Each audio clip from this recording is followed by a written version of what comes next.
Good evening. It is Friday, June the 17th, almost 9 o'clock p.m. This is Shay Gibson with Wind Alert, bringing you a Chucktown wind report for this weekend. Looks like we have some pretty heavy northeast to east-northeast winds coming in tomorrow and lasting into Sunday and possibly even into Monday morning or midday. So the driving force behind this, we have this boundary right here, this cold front. We call this a backdoor front when it lays horizontal and gets pushed to the south down the coastline. Most of the time they come in at an angle this way. When they come down from the north, we call these backdoor fronts. This is backdoor cold front. The prefrontal line came through Charleston earlier as this cooler air wedged down into our very, very warm air mass. We had almost 100 degrees when this cooler air hit it today, and that's what caused the explosion of activity over the Charleston area and all the other parts too. We had some wind damage, confirmed tornado in Kingstree. We're waiting on the National Weather Service to confirm that touchdown and the EF rating for strength, so we'll wait to see what they say. But this prefrontal line is working its way down into southern Georgia by now. This large area of high pressure is going to be continuing to push this boundary to the south. That's going to be the driving force. This boundary will end up down here across southern Florida by tomorrow. And this area of low pressure that we were watching the other day for possible tropical activity, it's probably not going to happen because there's too much upper level shear. It's just not the right environment for it right now. But this low will be pushed down to the south where it may sit for a good 24 hours, and what that will do is provide coastal troughing or mid-level strata kind of near our coastline. And what happens with that is you get all this high pressure to the north wedging down into that troughing, and it increases the gradient, and that is what increases our winds overall. So if we end up with more of a cloudy day, the wind speeds will stay less. If we have sunshine, it'll be more than that, and I'll get to that in just a little bit. Right now, let's take a look at GRE on radar and see what's going on. Here's that prefrontal build down here moving down into southern Georgia. You can kind of see this northeast wedge pushing some residual moisture down the coastline. That line is right about here, and the broad area of low pressure is right about here, and you can see the cloud tops being ripped off by some upper jetting as an upper trough swings down and up over the top of the system.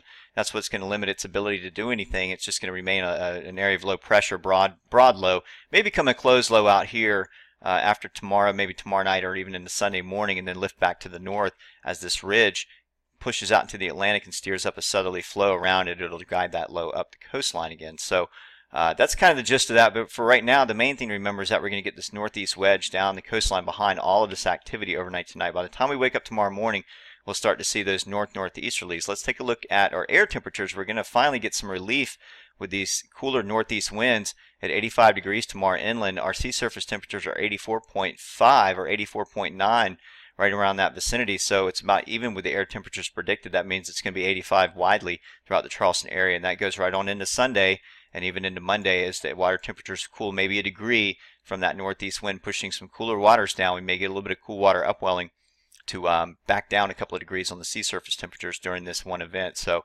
that's something to look forward to as well. We never want the sea surface temperatures to get too hot. 88 degrees is pretty hot for our water. So if we stay around 83 to 85, we're not doing too bad. So here's the general trend. Now these winds are in knots right now. We can see 25 to 29 knots pushing across Pimlico, down across Ocracoke, and then also pushing down into southeast North Carolina. We can see some of these offshore readings starting to pick up, and the gradient's starting to increase down the coastline. We're seeing those northeasterlies reach Myrtle Beach, even Myrtle's Inlet, but we still have this northwest flow at Georgetown and Winyah Bay, so we can pop the boundary right about there is where the cold front is, and it'll continue to be pushed down to the south overnight, and those northeast winds will drive down behind it. So let's look at the Charleston area.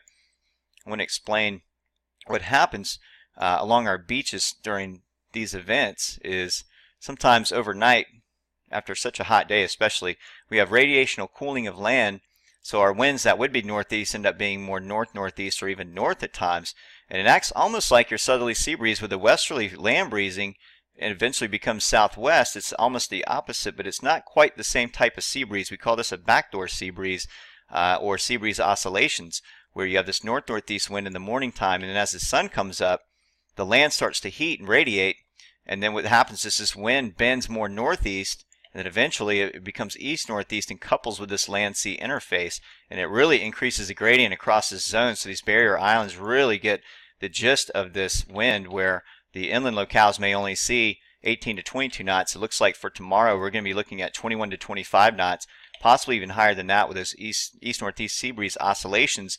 If we get a dry line at the coast and the sun is out and we get some heating, we could really crank those winds up along our coastlines to about 25 to 29 knots and possibly even pushing into gales with some of those gusts.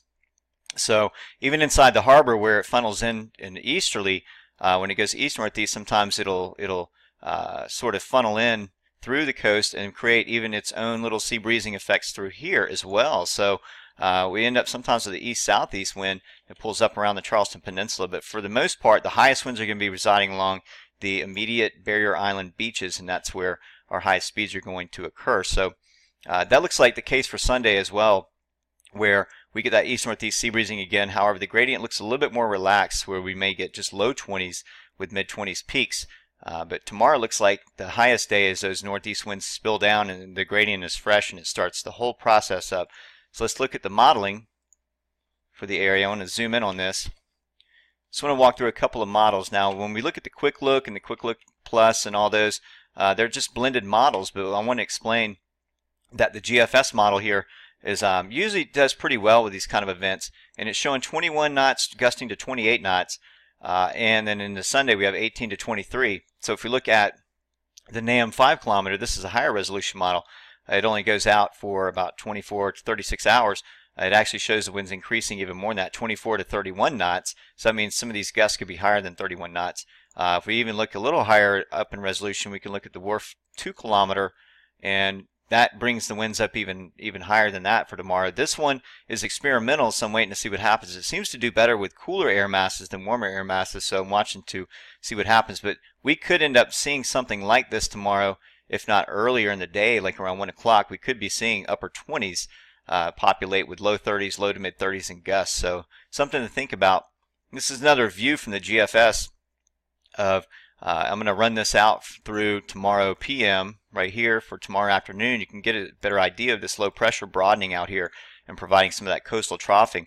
Here's the high pressure triple highs. We got one off the coast of New England, one in Delmarva, one in the Great Lakes.